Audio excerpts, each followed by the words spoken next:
Unaware her husband was the secret multi-billionaire who owned the very bank she worked for, Madison Whitford filed for divorce with a triumphant smile, convinced she was leaving a broke nobody for Grant Ellison, her polished, powerful bank boss who promised her the luxury life she felt Alex could never give. But the moment Madison placed those divorce papers on the table, Alex's quiet eyes didn't break the way she expected. They sharpened, as if he knew a truth that could shatter every illusion she'd built. That night, while Madison packed her things to move in with her boss-turned-lover, Alex calmly tucked their children into bed, unaware they weren't biologically his, and whispered a prayer for a marriage he thought he had failed. But why did the poor husband she discarded suddenly make her boss nervous just by walking past him in the hallway? Why did Grant, the man she abandoned her marriage for, flinch when Alex shook his hand? Why did the bank's senior executives stand when Alex entered the boardroom the next morning? And why did the man Madison believed was powerless hold the master key to every account, every loan, every file, including hers and her lover's? What exactly was Alex hiding? And what was he about to do to the wife who betrayed him and the boss she married? The evening rain had just ended, leaving the New Haven skyline washed clean in silver. A soft wind slipped through the cracked open window of the modest two-bedroom apartment Alex Whitford called home, carrying the faint smell of wet asphalt and pine. Inside, the living room glowed with the warm amber light of a single standing lamp, the only expensive thing Alex ever purchased without hesitation, because Madison loved how it made her skin look soft and perfect. She sat cross-legged on the couch now, her back to the window, scrolling through her phone, while two steaming mugs of chamomile tea sat on the coffee table untouched. Alex watched her from the kitchen doorway, one shoulder against the frame, hands tucked in the pockets of his worn gray sweatpants. He had spent the last 10 minutes choosing the right moment to speak. He'd reheated dinner twice, waiting for her to come home from work. She had texted running late, then don't wait up, then 30 minutes later, actually heading home. She hadn't kissed him when she walked in. She barely looked at him. Still, he loved her. Quietly, deeply, fiercely, too fiercely. "Madison?" he said softly. She didn't lift her eyes. "I made your favorite tonight, lemon pepper salmon, the artisan one from that place in Fairhaven." She scrolled again. "Not hungry." Alex approached her slowly, trying to remember every advice podcast he had listened to about gentle communication, understanding, empathy. "You haven't eaten since morning," he murmured. "You told me you skipped lunch because the loan committee meeting ran long." This made her pause only for a breath, only long enough to say, "I said I'm not hungry, Alex." He nodded, swallowing the sting, and sat at the far end of the couch. Just close enough to feel her presence, not close enough to irritate her. He'd learned that gradient months ago. Madison finally locked her phone, exhaling sharply as if stressed from something she couldn't express, or didn't want to express. Her hair, glossy, pressed and immaculate, fell perfectly against her cheekbones. She always looked perfect these days.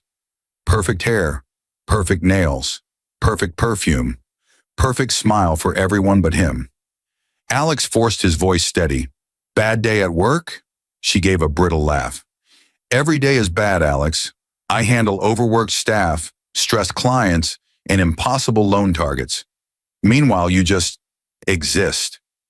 The words sliced deeper than she realized, and yet Alex's jaw unclenched. His fingers curled into his palm, then released.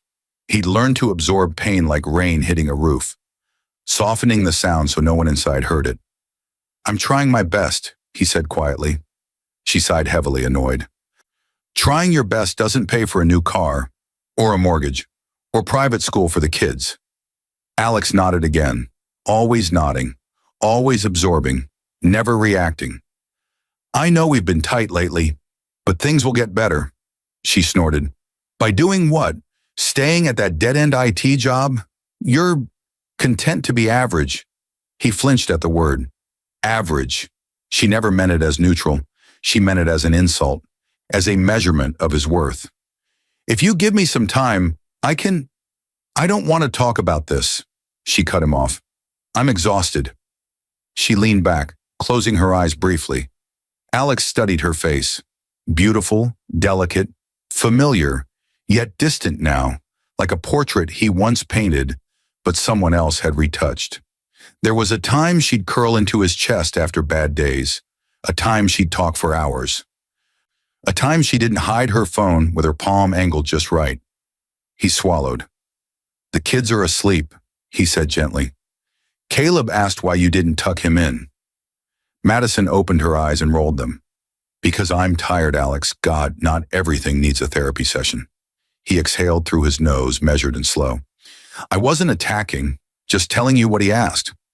"Well, tell him Mommy works harder than everyone else in this family." He nodded again, a third nod for the night, a quiet acceptance of blame, a mask of humility. But something in him cracked when she stood abruptly, walked into the bedroom, and shut the door behind her. Not slammed, not harshly, but softly. Soft enough to tell him she stopped caring about him long before this moment. He remained seated for a long time, watching the cooling tea steam into nothingness. He didn't cry, didn't speak, didn't blame her. Instead, he reached for the remote and turned off the lamp, leaving the room coated in darkness except for the blinking lights of the city outside. He whispered to himself, "I hope tomorrow's better, for both of us." But it wouldn't be, because outside, parked across the street in a black Audi Q5, Grant Ellison watched the apartment window silently, waiting for Madison's signal. And Madison, in the bedroom, had just texted him, "He bought that cheap dinner again. I can't do this much longer. I'm coming over."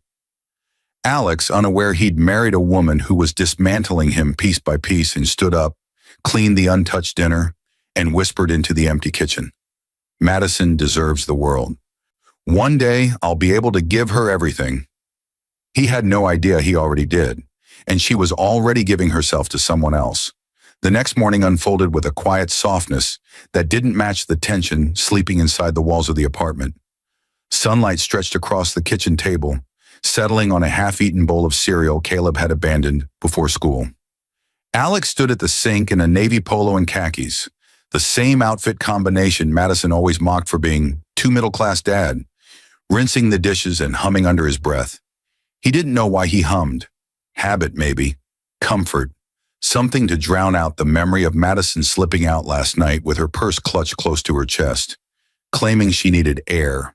Air that apparently took 3 hours to breathe. Harper toddled into the kitchen in pink pajamas, rubbing her eyes. "Daddy, Mommy gone?"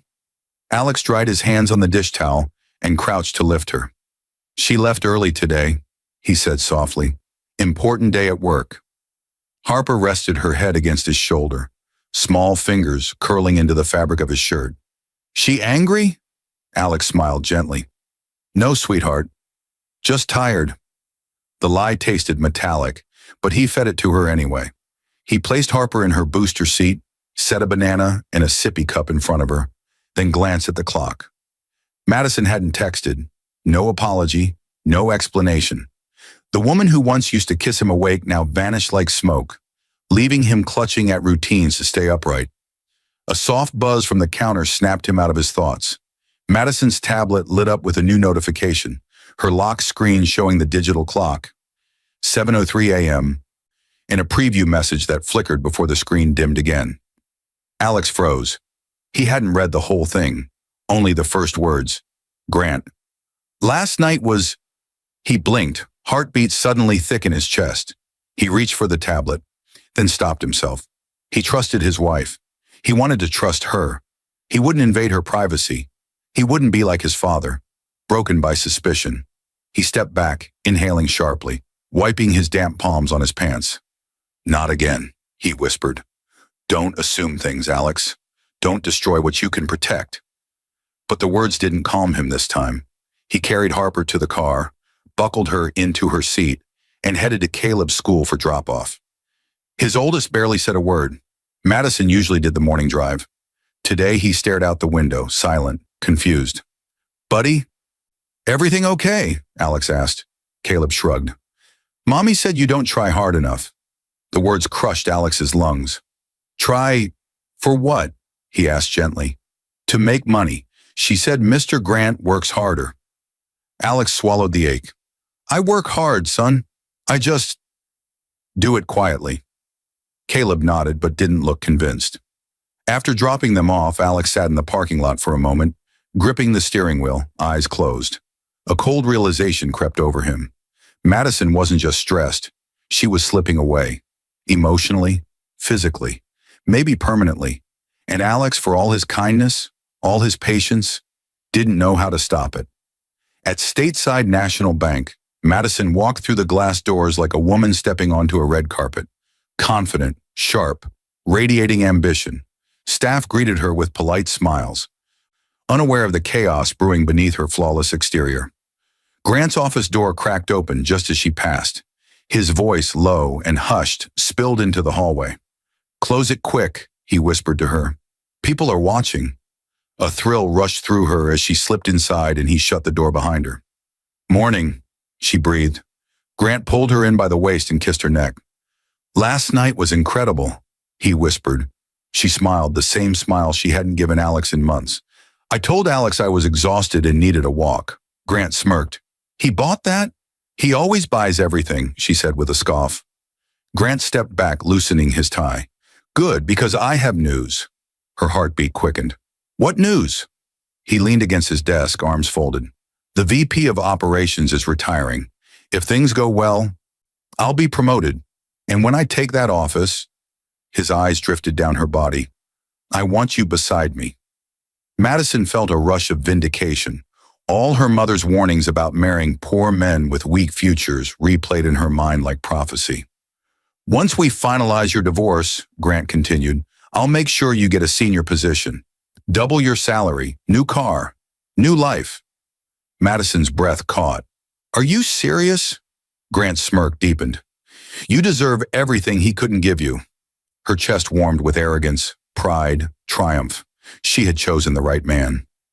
Back home, Alex stood in front of the mirror, adjusting his collar. A knock came at the door, sharp, unexpected. He opened it to find Derek Vaughn, his best friend and silent guardian of his empire, standing in a charcoal suit, eyes grave. "Alex," Derek said quietly, "we need to talk." Alex stepped aside. "What's wrong? You look like someone died." Derek entered, looking around the apartment with a sadness Alex didn't recognize. "Listen, something's off with Madison." Alex's throat tightened. "What makes you say that?" Derek hesitated, choosing his words carefully. "One of my firm's clients saw her last night, at 10 p.m., getting into a black Audi on Riverside." Alex froze. Derek continued, voice low. "With her boss." The room fell silent, completely silent. Alex didn't breathe, didn't blink, didn't move. Finally, he whispered, "No, Madison wouldn't." Derek looked him straight in the eyes. "Alex, I think she would." Alex's world shifted, quietly, silently, and permanently. After Derek left, the apartment fell into a hush so heavy it felt like a weight pressing against Alex's sternum. The clock above the kitchen doorway ticked steadily, each second slicing deeper into his thoughts. He sat at the edge of the couch, elbows braced against his knees, staring at nothing as the truth, still shapeless, still resisting form, circled him like a ghost waiting to be acknowledged. Madison was cheating. He didn't say the words out loud. He couldn't. Even thinking them felt like a betrayal against the marriage he'd spent 8 years protecting with blind devotion. But Derek wasn't the type to exaggerate. Derek didn't deal in rumors. Derek dealt in evidence. Alex leaned back slowly, letting the memories creep forward. Not dramatic moments, no screaming fights, no slammed doors, just small, sharp changes he had tucked away in the corners of his mind, telling himself he was imagining things. That trauma had made him paranoid, that Madison was different from the women who destroyed the men in his family. He pressed the heels of his palms to his eyes and the first memory surfaced. It was 2 years ago. He'd spent weeks planning a surprise anniversary dinner, reservations at a rooftop restaurant Madison once cried over because she thought it was too far out of budget. He saved overtime pay, skipped lunches, canceled a weekend getaway with Derek, and bought her the dress she had screenshot online but never purchased. He stood in the living room holding the garment bag, smiling like an idiot, when Madison walked in wearing a new gold necklace. "Where did you get that?" he'd asked. "Gift from the team," she'd said casually, brushing past him. "A team gift? That looks expensive." She shrugged. "You ask too many questions sometimes." He remembered the coldness in her tone, how she didn't even look at the gift he'd prepared, how she told him the dinner was sweet but unnecessary and suggested they eat takeout instead. He blamed himself. He thought maybe she was overwhelmed with work. But now, who bought that necklace? Grant. It had to be Grant. Another memory surfaced like an iceberg rising from dark water. A year ago, he'd walked into their bedroom to find Madison crying silently on the edge of the bed. He rushed to her immediately, kneeling in front of her, holding her hands, swallowing panic. "What's wrong? Are you okay?" She pulled back sharply, wiping her tears. "It's nothing. I'm fine."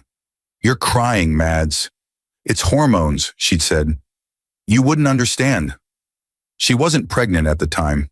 He remembered the flash of guilt in her eyes, how she pushed him away, how she turned off her phone screen the moment he entered, how she refused to tell him what upset her. He told himself she deserved privacy. He let it go. Because loving Madison often meant shrinking himself. But now, replaying it with new clarity, he saw the truth. She wasn't crying because of him. She was crying because she was already emotionally torn between two men, and she hadn't chosen Alex. Another memory. The kids. The bedtime stories. The subtle shift in Caleb's behavior. How he stopped hugging Alex back. How he started parroting phrases like, "Real men make real money." How Madison cheered when Grant gave him a remote control car just because. Harper, only 3, called Grant Uncle G with too much familiarity. Madison laughed whenever it happened. Alex forced a smile every time, pretending it didn't sting. He remembered the day Caleb looked him dead in the eye and asked, "Daddy, why don't you dress like Mr. Grant?" He'd chuckled then. Now it felt like a knife twisting. And then the biggest memory, the one he had buried so deep he almost forgot it existed. 6 months ago, a missed anniversary. Madison claimed she had a mandatory after-hours meeting at the bank. Alex stayed up waiting until almost midnight. She walked in smelling of wine she claimed was from a co-worker's retirement toast. Grant's retirement toast. Except that co-worker didn't retire for another 3 months. He never questioned her. He trusted her completely. He believed she wouldn't hurt him the way his mother hurt his father, the way his aunt hurt his uncle, the way betrayal ran through his family like a hereditary disease. But he was wrong. The patterns were repeating, history was rewriting itself, and he had become exactly what he feared most, a man who loved blindly, a man who assumed loyalty where there was none, a man who ignored his own instincts because he wanted to believe his wife couldn't be like the others. He leaned back, breath shaky, fingers gripping the couch cushions. His phone buzzed. He looked down. A message from Madison. "We need to talk tonight. Don't be dramatic." Dramatic. The word detonated inside him. He typed a response slowly. "I'll be home. Just drive safe." Simple, gentle, kind. Even now he was kind. He stood, straightened his shirt, and walked to the kitchen window. Outside, the city moved normally. Cars passing, joggers running, neighbors walking dogs. But his world was shifting, cracking, rearranging into a reality he didn't recognize. Behind him, the front door opened, and Derek stepped in again, quieter this time. "You okay?" he asked softly. Alex didn't turn. "No. Do you want me to start digging?" Alex inhaled sharply. Finally, he said, "No, not yet. I need to see if she'll tell me the truth." Derek stepped closer. "And if she doesn't?" Alex's jaw clenched, the first sign of steel beneath the softness. "If she lies to me tonight, then yes." He lifted his eyes to the darkening sky. "Start digging." The kindness in him trembled. The revenge in him awakened. Evening folded over the city in a thin gray veil, the kind that made streetlights blink on early and turned everything inside apartment windows into soft silhouettes. Alex set 2 plates of roasted chicken and green beans on the table, a quiet ritual he refused to abandon. Then checked the door, the clock, his phone. He'd put the kids to bed early, reading the last pages of Caleb's favorite space book twice, because Caleb kept asking whether brave astronauts ever feel scared and lie about it. Sometimes, Alex had said, closing the book gently, sometimes they lie because they're trying to keep the ship steady. Caleb fell asleep with his forehead creased, as if worried he'd understood too much. At 8:47 p.m., the front door opened. Madison walked in with a glossy toad on her arm and the kind of smile people practice in bathroom mirrors before job interviews. Polished, bright, deeply empty. "You cooked," she said, sniffing the air. "Again." "I figured we could talk," Alex replied, voice steady. He pulled out her chair. She didn't sit. She dropped the toad on the chair instead, then slipped her heels off and rubbed the top of one foot with the other, as if the day had exhausted her bravery. "Okay," she sighed, finally lowering herself into the seat. "Let's talk." Alex studied her face like a man reading an old map. Every line familiar, every edge slightly different. He didn't accuse, didn't raise his voice. He placed a folded napkin beside her plate. "You said we need to talk," he began. "About what?" Madison glanced at the food and reached for her water. "About us," she said carefully. "About expectations." In his chest, something quiet curled up to listen. "Go on," he said. She lifted her chin. "I'm not happy, Alex. We live paycheck to paycheck. You don't dress for the future you say you want. You think being nice is enough." She stirred her water with a straw that wasn't there. "It's not." "I hear you," he said. "Are you seeing someone?"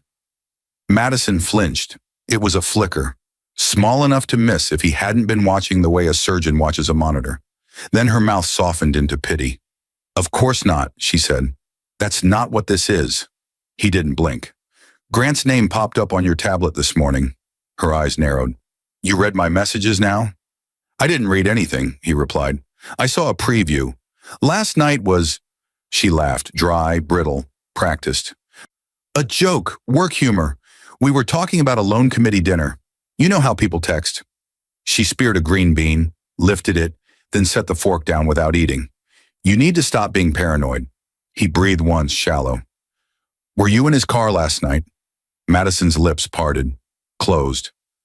"I took a ride because it was late and my feet hurt. I'm allowed to have co-workers, Alex." "Co-workers don't kiss necks behind closed office doors," he said softly. Her jaw twitched. "You're inventing things." "I'm asking for honesty." "And I'm telling you, you're suffocating me," she snapped, voice rising a notch. "You police my time, my friends, my clothes, my schedule. Everything is a guilt trip with you." In the bedroom, a floorboard creaked, the ghost of a sleeping child rolling over. Both of them paused, listening to the small sound. When the silence returned, Madison leaned back, cooled. "Look," she said, "we've grown apart. It happens. I want more, a bigger life. You want comfort. We're not aligned." His hands relaxed on the table. "If you're leaving me for him, say it." "I'm not leaving you for anyone," she replied, choosing the exact wrong words. "I'm leaving because I want a husband who can stand beside me in the world I'm building. And your boss happens to be standing there already." She smiled with the finality of a verdict. "He understands ambition." The room chilled 2 degrees. Alex considered the shape of those words. He saw the choice embedded inside them, like a hook hidden in bait. He could thrash, bleed, prove her right about being emotional, or he could do the unthinkable. Let the hook sink deeper, then cut the line she didn't know he held. "Okay," he said. Madison blinked. "Okay? Okay. If you're sure this is what you want."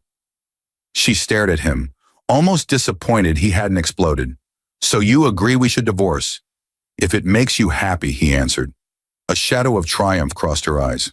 "It will? Then you'll file," he added mildly. "You'll put your story on paper, under oath." She hesitated only a breath. "Fine. Full disclosures too," he said. "Every asset, every transaction." The second hesitation lasted longer.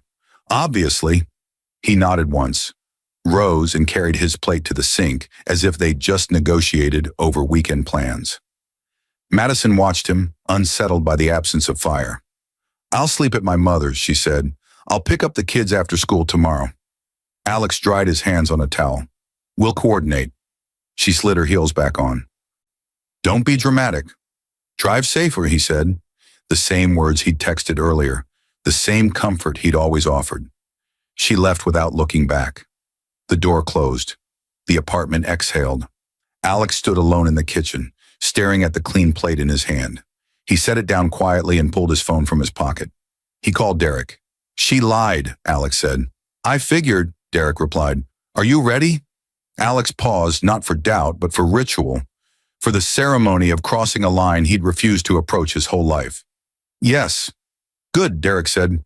"Tyrese is outside. Open the door." A knock landed a second later. Alex opened to Tyrese Buckley, broad-shouldered, eyes carved from years of seeing too much. He stepped in with a hard-shell case and set it on the table. "No one wants to meet me this way," Tyrese said. "But you called at the right time." Alex didn't offer pleasantries. "What can you do without breaking the law?" "Everything that matters," Tyrese replied, clicking open the case. He pulled out a small folder. "First, we map her digital life. Metadata, patterns, not content. Second, we track movements. Lawful public surveillance, no wiretaps. Third, we build a timeline. Fourth, we confirm paternity if you authorize." Alex swallowed the word like glass. "Authorize?" Tyrese slid a discreet kit across the table. "Brushes, from the kids' toothbrushes. Put them in here. Clean. Sealed. Chain of custody documented." Alex nodded, throat tight. "What else?" Tyrese's eyes didn't flinch. "If she's committing financial misconduct at the bank, side favors, quid pro quo, data mishandling, we'll find it. If your wife and her boss abused lending protocols, we'll find that too." Derek's voice crackled through speaker. "Alex, remember, we're not blowing anything up yet. We're building a prosecution, controlled, surgical." "I know," Alex said softly. Tyrese placed a printed photo on the table, grainy but clear enough. Madison and Grant in the black Audi, her head tipped back, his mouth at her neck. Time-stamped.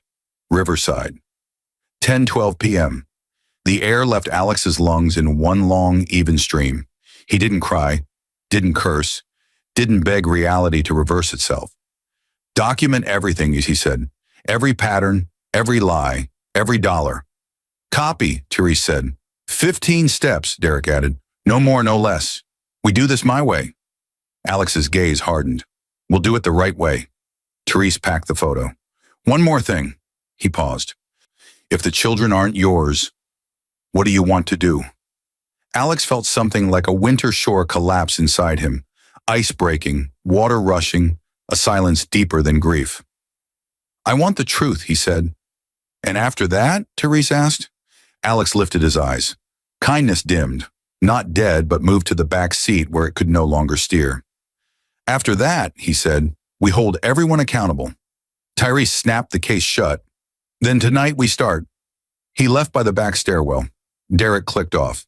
The apartment settled into a hush that felt cleaner somehow, like the moment a surgeon scrubs in and the room becomes a temple. Alex moved quietly through the house. He collected 2 small toothbrushes, sealed them in labeled pouches with shaking hands, and wrote the time with neat, careful strokes. He stood at the doorway of the kids' room and watched their shadows breathe. He loved them. He would always love them. Love did not require biology, but truth did. He placed the pouches on the counter, turned off the kitchen light, and stared out into the night that had finally stopped pretending to be anything other than what it was. Not peace, not safety. A battleground, but one he would fight with precision. His phone buzzed, a text from an unknown number. "Board meets tomorrow. We're ready when you are." DV Alex typed a single word in reply. "Proceed, but not with fury, with law, with evidence, with a plan designed to end careers, rewind lies, and bankrupt the people who mistook his kindness for permission." Tyrese Buckley moved through the city like someone who had learned to walk where shadows met light. At 5:12 a.m., before most commuters had poured into traffic, he crouched beneath an overhang across from a townhome on Riverside where Grant Ellison lived, with a polished set of rolled-up business newspapers and the smell of expensive cologne in the vestibule. He wasn't there for the cologne. He was there for a schedule: who came and left, what cars were used, which rooms had late-night visitors.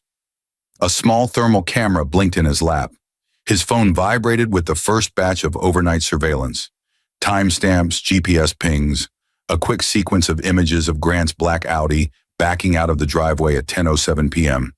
Then a blurred passenger silhouette, Madison, slipping in at 10:10 p.m. The metadata matched Derek's photo from the other night. The pattern was building. Tyrese extracted a cigarette from the pack, didn't light it, and instead dialed a secure line. "I've got movement," he said. "We're building a pattern. Riverside, 10 p.m., Grant's Audi. 2 nights in a row. They're sloppy." Derek's voice came through, low and clinical. "Good. Preserve everything. Timestamp. Chain of custody. Alex wants ironclad evidence. Digital patterns, bank favors, anything that shows collusion between Grant and Madison." Tyrese tapped his thumb over the screen, and the camera recorded the rain as it began, each drop a tiny percussion on the hood of his car. He liked the rain when he was watching.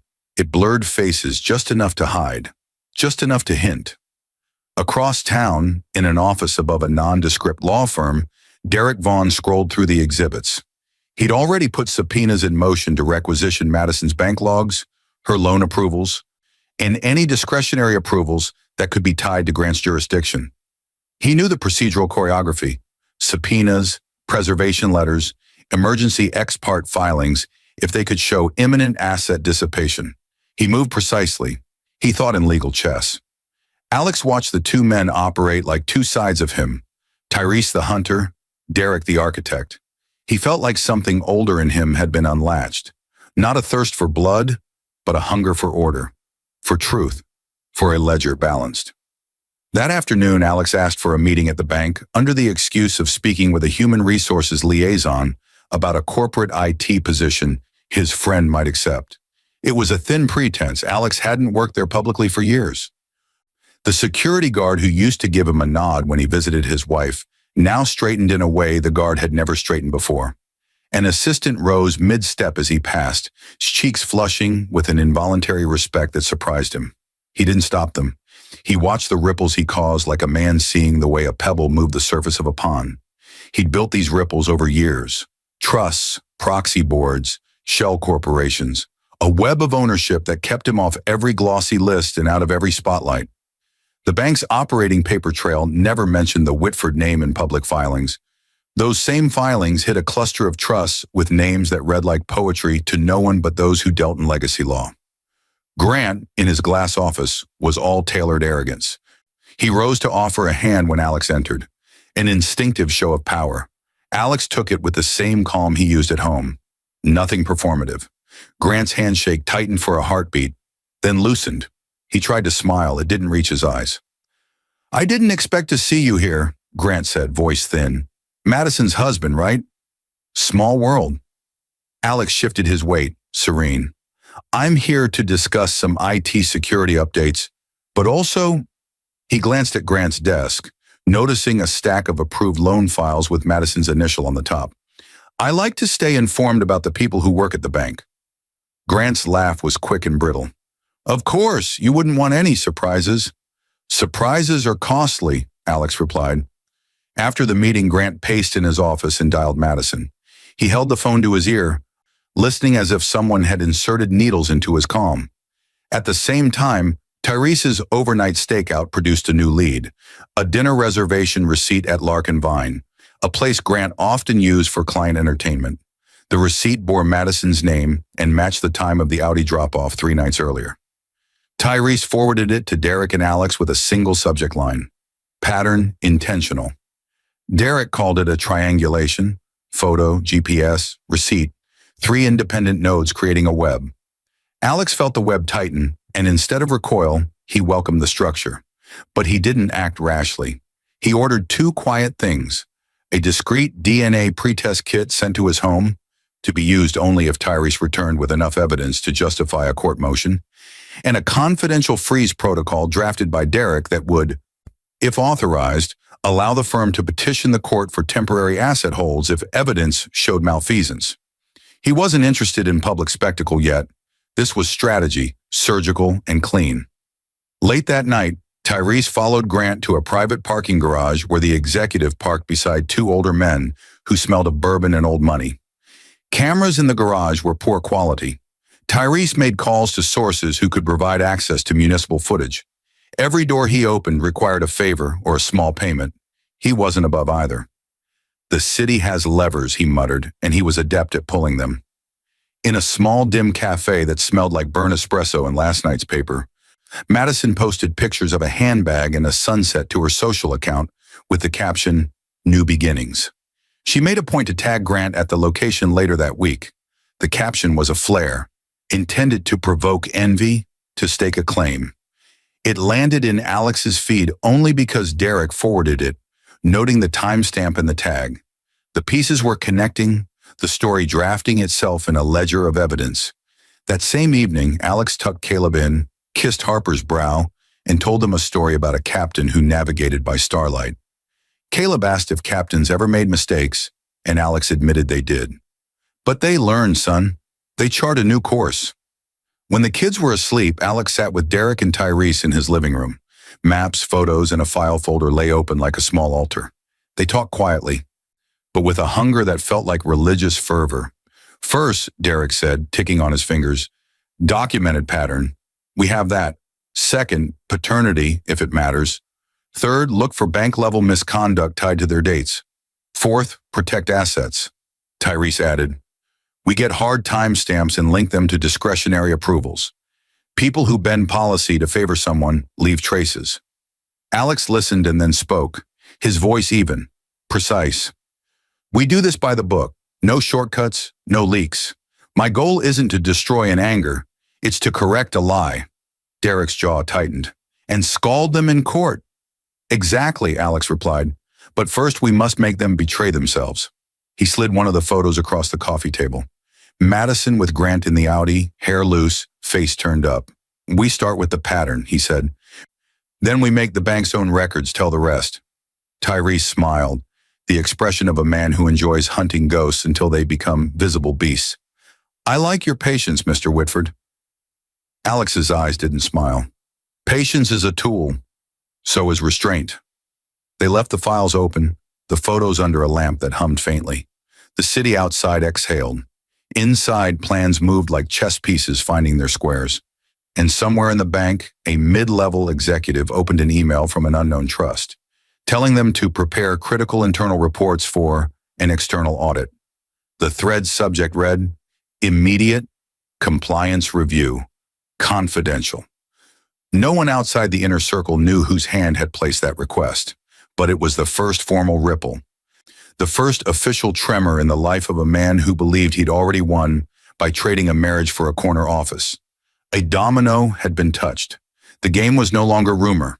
It had begun.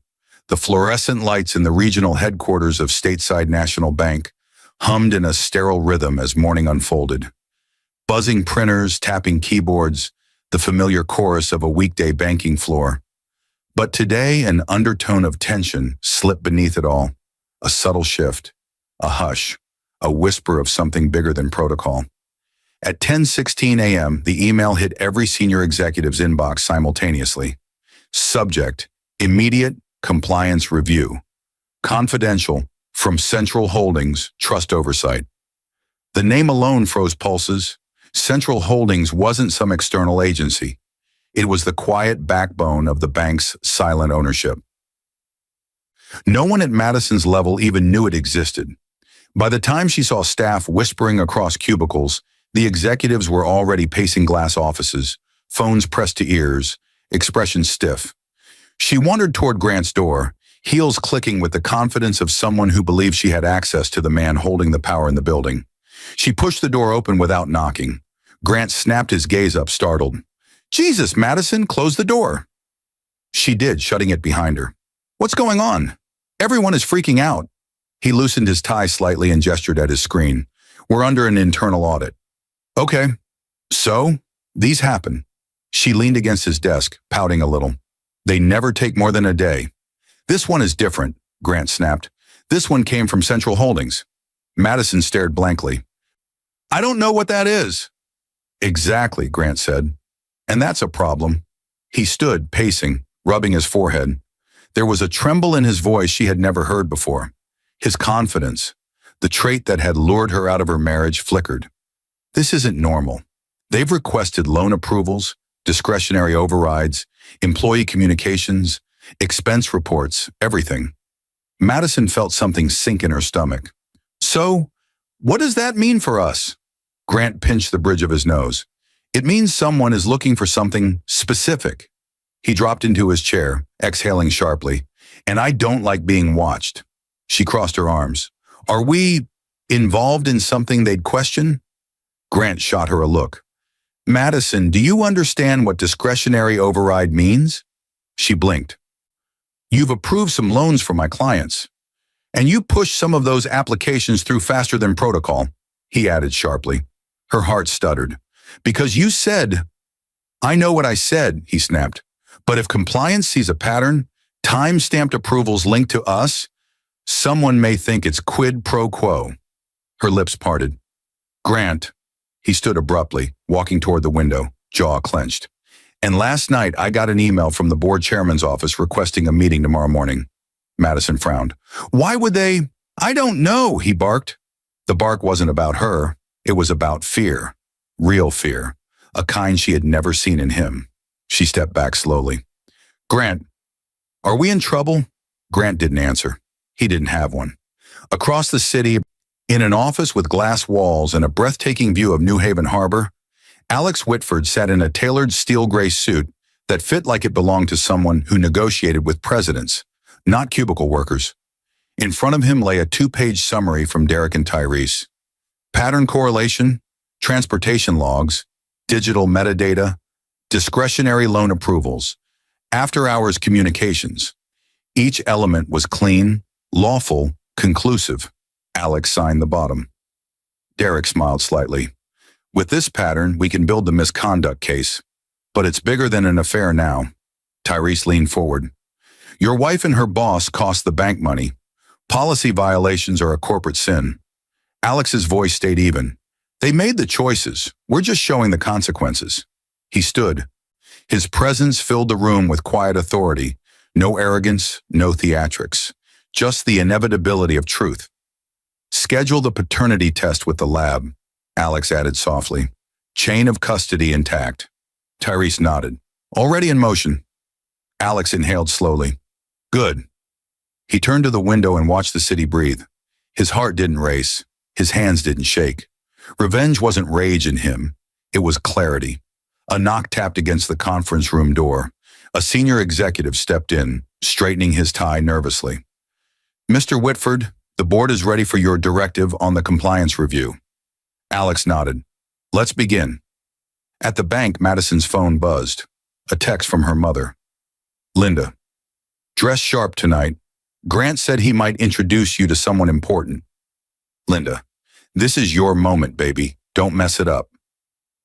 Madison looked at herself in the reflection of Grant's office window, her hair perfect, her blouse crisp, her ambition glittering. She smiled. She thought she was rising, not falling. That evening, Alex returned home early for the first time in weeks. He heated dinner for the kids, read Harper 2 stories instead of 1, and helped Caleb build a spaceship out of Legos. Daddy, Caleb whispered as Alex tucked him in. Yes, buddy. Are you mad at Mommy? Alex froze, then sat on the edge of the bed. Why do you ask? Caleb shrugged. She said grown-ups get mad when they're jealous. Alex's throat tightened. Did she say that to you? Caleb nodded. Alex smoothed his hair gently. I'm not jealous of anything, Caleb. He swallowed. I'm just learning the truth. Are you leaving? Caleb whispered. Alex closed his eyes. Pain a sharp pulse behind them. No, he said. I'm not leaving. He kissed his forehead. But the truth might make some people leave us. Across town, Grant sat at his desk long after closing. The building was quiet, floors empty, lights dimmed. He reheated black coffee in a paper cup, hands trembling slightly. He stared at the audit request email, then at the calendar notification. Meeting with board chairman, tomorrow 9 a.m. He felt sweat beat at the base of his neck. He didn't know who had triggered this. He didn't know who was watching. He didn't know what they already knew, but he felt it. The slow, suffocating pull of a net tightening around him. He loosened his tie again. He poured out the untouched coffee, and for the first time since he started the affair with Madison, he wondered if he had miscalculated. Badly. The following morning arrived with a quiet coldness that felt unnatural for late spring. A thin mist hovered over the street as Alex walked toward the private laboratory, the kind that didn't accept walk-ins and didn't advertise online. Its frosted glass doors parted with a quiet hiss, the sterile smell of antiseptic rising to meet him. The technician, gray hair, glasses, in a manner both detached and compassionate, took the sealed envelopes from Alex's hand. "You followed chain of custody perfectly," the man said. "Brush samples, bagged, tagged, time-stamped. Very professional." Alex nodded once. "How long?" "By tonight," the technician replied. "No later than 10 p.m. Alex thanked him and stepped back out into the cold mist. The world looked strangely sharp this morning. Edges clearer, colors brighter, sounds louder, as if the universe knew he was walking toward a truth that could fracture a man's soul. He stood by his car for a long moment, inhaling slow, steady breaths. He wasn't panicking. He wasn't shaking. He was preparing for the possibility that the two children he had fed, carried, comforted, bathed, read stories to, prayed over, and loved with a devotion born from his own broken childhood might not be his in the blood. The thought didn't break him, but it carved him. Meanwhile, at Stateside National Bank, the atmosphere was electric with fear. In the executive boardroom, a long walnut table, 13 leather chairs, panoramic windows, Grant Ellison sat waiting. He had shaved twice this morning, changed his tie 3 times, ironed his cuffs by hand. His palms still sweated. The board members filed in gradually, murmuring in low tones. They avoided eye contact with him, not out of disrespect, but out of caution, like men stepping quietly around an exposed wire. At 9:02, the door opened and the chairman entered. Grant stood. The chairman didn't greet him. He simply set a folder on the table labeled Compliance Initiative, Internal Relief Protocol Confidential. Trust Oversight. Grant's mouth went dry. He sat slowly, forcing a confident expression. "I understand We'll ask the questions," the chairman said sharply. Grant's stomach dipped. Across the bank floor, Madison strutted through the maze of desks with a glow of manufactured success. The paper-thin confidence her mother had grafted into her since childhood blossomed now under fluorescent lights. Staff looked at her differently today, some with envy, some with curiosity, some with resentment. Word had already spread that a major audit was underway. Madison believed audits were merely corporate drama meant to scare underperformers. She didn't know audits were weapons, especially when the owner requested them. Her mother's voice echoed through her thoughts. "You're destined for men who can elevate you. Don't stoop to a simple life." She replayed Grant's promise from earlier that week. "When I get that VP office, you get your promotion and your new last name." She clung to that fantasy like oxygen. As she passed the glass corridor leading to the boardroom, an assistant accidentally bumped her shoulder while rushing past. "Sorry," the assistant said hurriedly. Madison narrowed her eyes. "Watch where you're going." The assistant flushed and hurried off. Madison smiled. She mistook fear for respect. Back in the boardroom, the chairman slid a stack of printed documents toward Grant. "These are irregularities discovered during the initial screening." Grant picked up the papers, hands slightly trembling. Loan approvals, time-stamped overrides, internal communication logs, Madison's initials, his digital signature, every pattern connecting them. He tried to laugh. Too high, too brittle. "There must be a misunderstanding. These timestamps coincide with after-hours activity," the chairman interrupted. "Activity that suggests policy favoritism." Grant swallowed. I can explain." "You will," another board member added, "under oath if necessary." Grant's breath hitched. Then the chairman said something that made his blood freeze. "The trust owner wants a full investigation." Grant's eyes widened. The owner? Yes. Do we know who that is?" The chairman narrowed his eyes. "We know more than you do." Meanwhile, Alex stepped into his home slowly. The hum of the refrigerator, the only sound in the quiet apartment. Caleb and Harper were at school.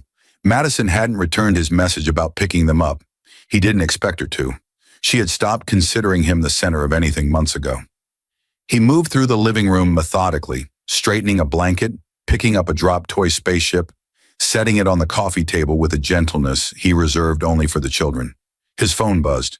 Derek, board meeting underway, phase 2 prepared, evidence stable. A second text followed. Tyrese tracked another dinner last night. More timestamps. 2 more receipts. We have enough to prove coordination. Alex typed, proceed with phase 2. I'll be ready for phase 3 after tonight. He didn't say what after tonight meant. He didn't need to. At 4:03 p.m., Madison picked up the kids from school, wearing a navy dress and a gold necklace she'd been hiding from Alex for weeks, gifted by Grant after one of their late-night meetings. Caleb climbed into the car quietly. Harper, too. The silence bothered her. Why are you two so quiet? Madison asked. Caleb looked at her with eyes older than 7 should be. Where's Daddy? At work, she said too quickly. You said he was jealous, Caleb replied. Madison stiffened. He is. Daddy said he's not. Well, Daddy lies sometimes. The words escaped her mouth before she measured them. Caleb's small face fell.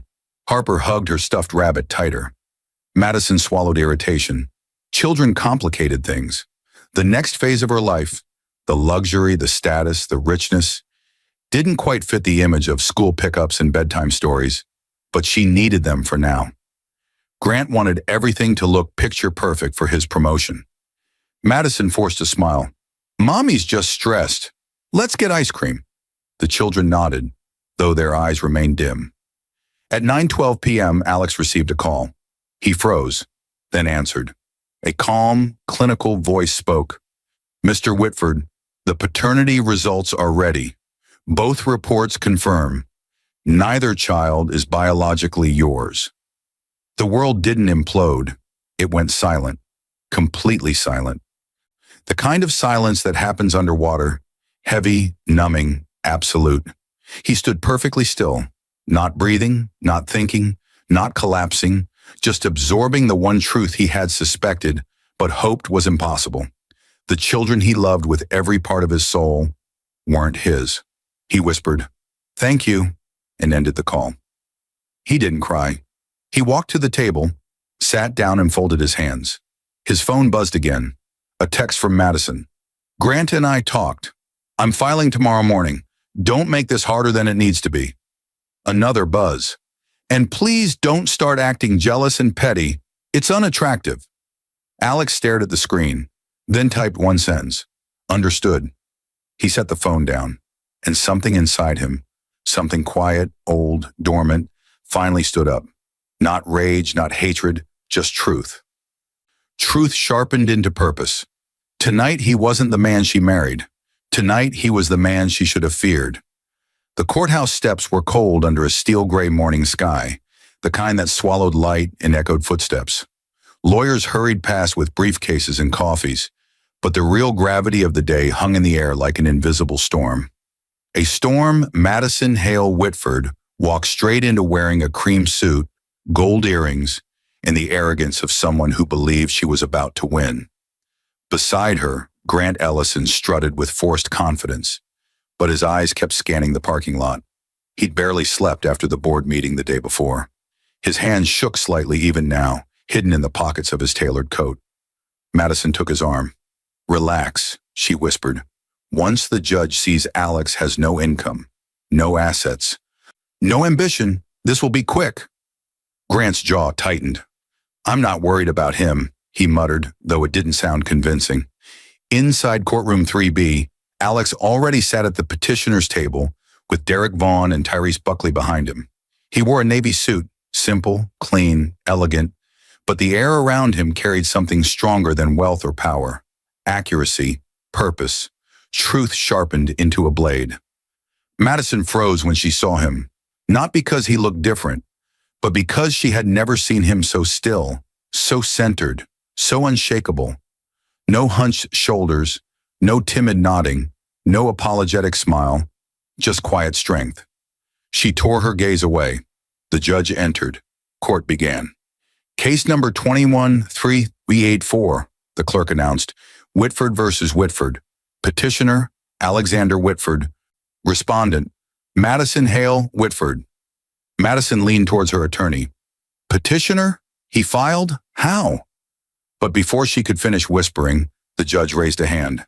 Mrs. Whitford, the judge said, you are here today for divorce proceedings and several counters claims. This court has also accepted additional motions filed under sealed exhibits by Mr. Whitford's counsel. We will address them all today. Madison's chest tightened. She glanced at Alex. He didn't blink. Her attorney rose. Your Honor, we were not informed the petitioner. We proceed, the judge said. The opening strike, Derek's move. Derek stood. Your Honor, we submit Exhibit A verified chain of custody paternity analysis establishing that both minor children involved in this marriage are biologically fathered by Mr.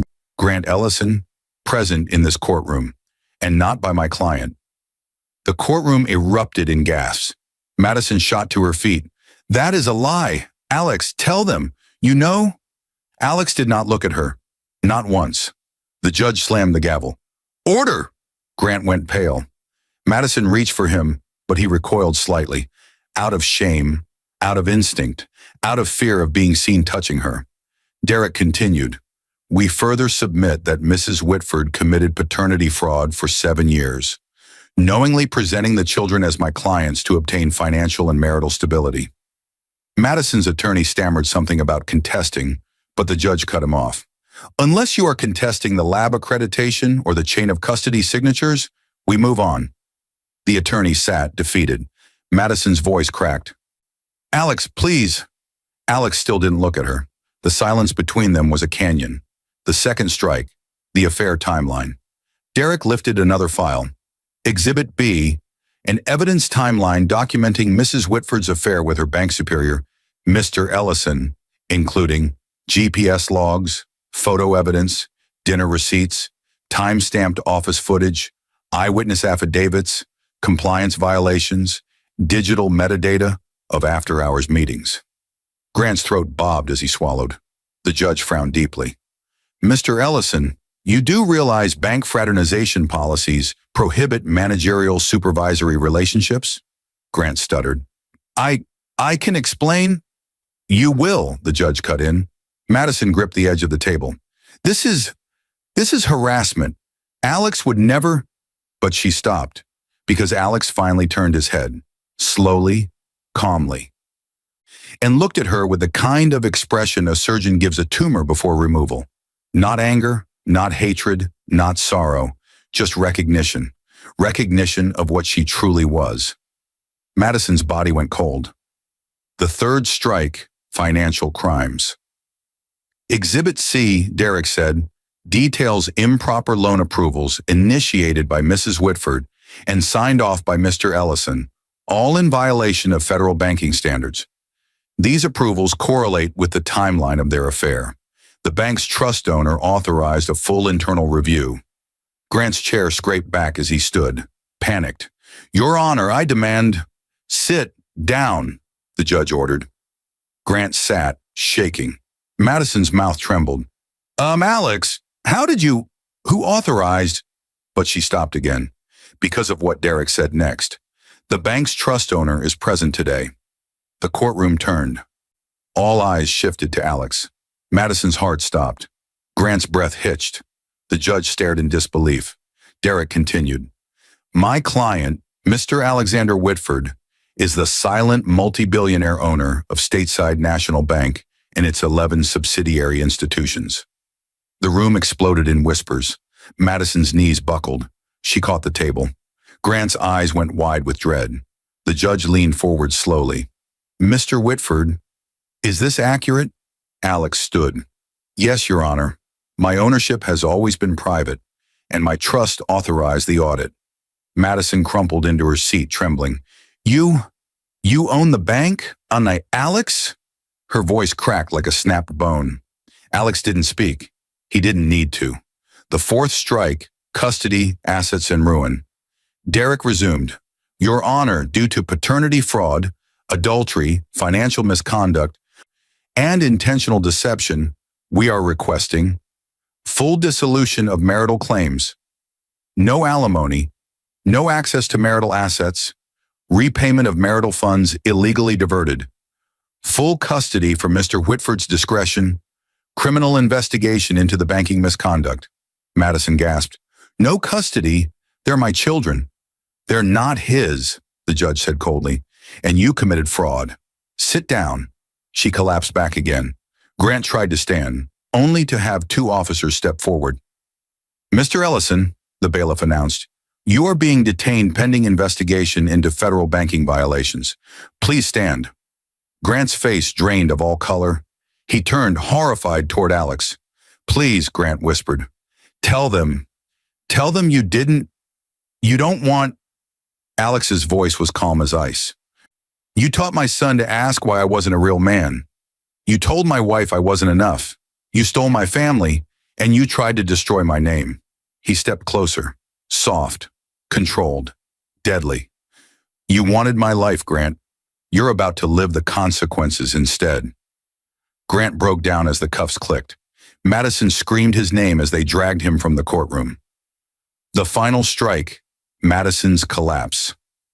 Mrs. Whitford, the judge said, voice cold enough to frost glass, due to your actions, you are awarded nothing.